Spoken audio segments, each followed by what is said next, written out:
Well, I mean, being an atheist isn't something that I would ever need to know. You don't assert disbelief in something for no reason. It's not like say you're a vegan or something like that, or you're a vegetarian, or you're a Muslim, or you're a Jew, to where, we can't invite so-and-so to the barbecue because he doesn't believe in God. It doesn't make any sense. So it's not something that would come up unless you are an evangelical atheist, meaning you're trying to convince people against the belief in God. I mean, like, if you're an agnostic, I can have some degree of respect for you. There's some hope for you. In some way, you are searching. Like, that's the more scientific of the two options, to be agnostic, meaning I'm not sure, I don't believe that it's been proven, so I don't really have a position on God because I don't know. That's more scientific. That's a more rational position to take than an atheist. If you're atheist already, it tells me you're an irrational person.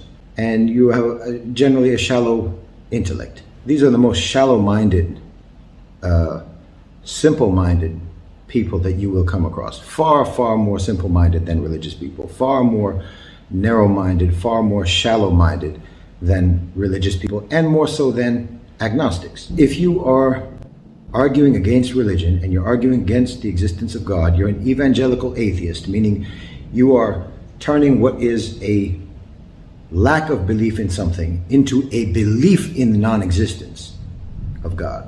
And you're pushing that, and you're arguing with people, and you're debating with people. You look for every opportunity to criticize and denigrate religion and religious values.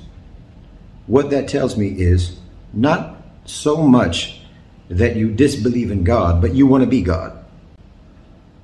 You want to take away religion so that you can replace it with your own moral code of your own conception. You want to replace what human beings have been following and the basis for moral values since the beginning of the human race. Since we had cognition, our moral values and the codes of behavior that we follow have been based on religion, have originated from and emerged from and been codified by religion. And now you want to dissolve all of that and replace it with something that you come up with. Meaning you want to, it's not that you don't believe in God, it's that you want to replace God with you.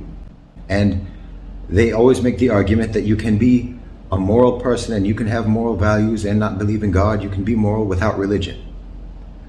Okay, well, first of all, that is an unproven hypothesis.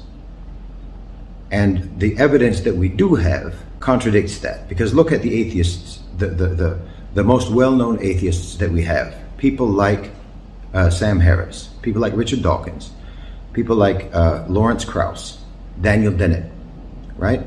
All of these people will argue that you don't need religion to be moral, and people like Sam Harris will say that we can actually have a sort of a scientific basis or use the scientific method for arriving at moral values as if we need to. You know, if it's not broke, don't fix it. What we've been following has worked thus far. What we've been following has gotten us this far, but okay. You say Sam Harris, you say Daniel Dennett, you say Richard Dawkins, you say Lawrence Krauss, that we don't need religion in order to be moral. But to a man, all of these people were involved with Jeffrey Epstein. Every single one of them. And from the what they call the four horsemen of atheism, of new atheism, the only one who we don't know for sure was involved with Jeffrey Epstein was Christopher Hitchens. And probably that's just because he died before he had a chance. But every one of them, Sam Harris, Daniel Dennett, Richard Dawkins, Lawrence Krauss, every single one of them is connected with Jeffrey Epstein. So where's your morality? Now tell me about your moral code that your science and your atheism has been able to come up with. And someone like Lawrence Krauss doesn't even want to distance himself from Jeffrey Epstein and feels that he was elevated by his connection to Jeffrey Epstein. Okay? That's the evidence that we have about the morality that can be derived from atheists. Show me a snapshot, because we've got pictures of these people with Jeffrey Epstein. Show me a picture of a public figure, a Muslim public figure, who's in a snapshot with Jeffrey Epstein. Find one.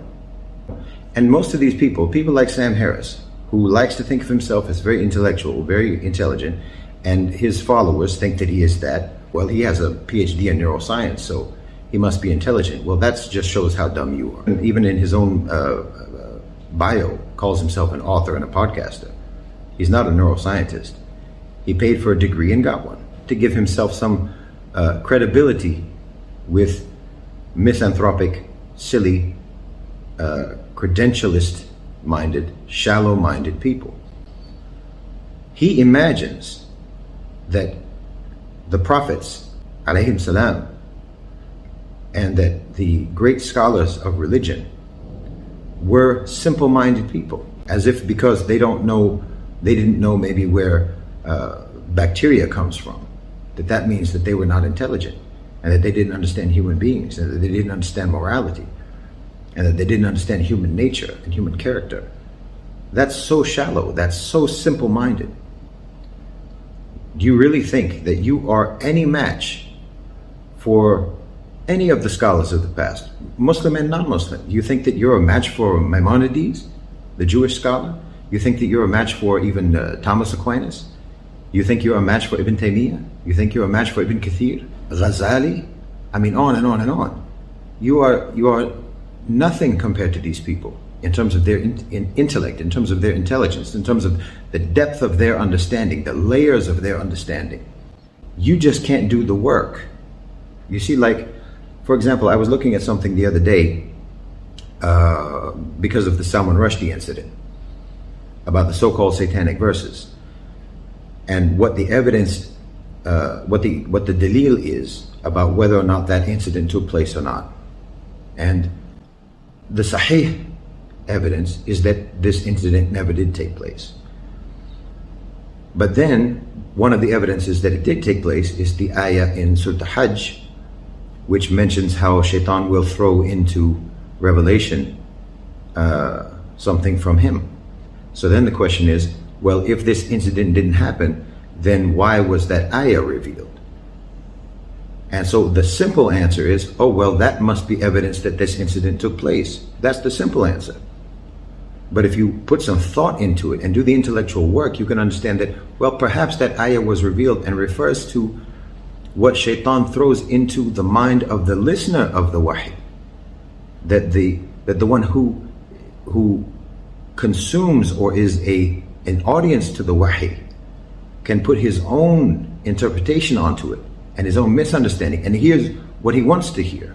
That's from shaitan. That's how shaitan throws in from himself into the wahy. It's not the wahy itself, but it's the way the listener hears it.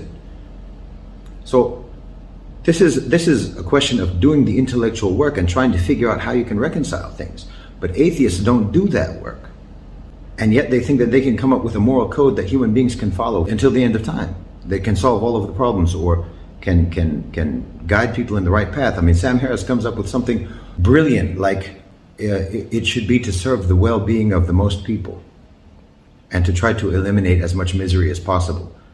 Well, thank you, genius. That's so helpful and so specific and so not subject to interpretation and misinterpretation and subjectivity and selfish warping of what that might mean. It's useless, and yet you think that you can compete with the greatest minds of the human race, of the human species, the greatest minds, Muslim and non-Muslim, who've lived throughout history, who have wrestled with moral questions. It's absurd. And then, on top of that, we find you're connected with a pedophile, rapist like Jeffrey Epstein. Now, the atheists have nothing to offer. I can't take you seriously if you are someone who's pronouncing that you're an atheist. Now, if you're quietly an atheist because you just don't believe in your own way, you've reached that conclusion, fine. I don't respect that conclusion. I don't respect your mind for having reached that conclusion. And I think that you're intellectually lazy. But I don't need to hear about it. If you have any sense at all, then you won't talk about that.